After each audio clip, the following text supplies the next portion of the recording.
تایتانیک اولش مال ما بوده. من تایتانیک حالا میدونم مطالعه توش سلندیان اینا نبود.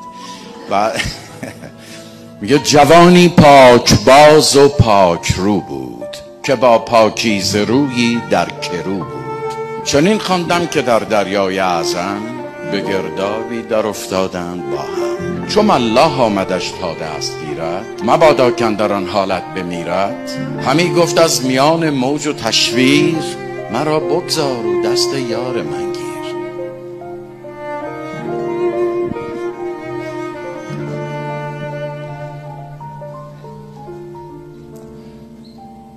همی گفت از میان موج، اصلا عجیبه نه؟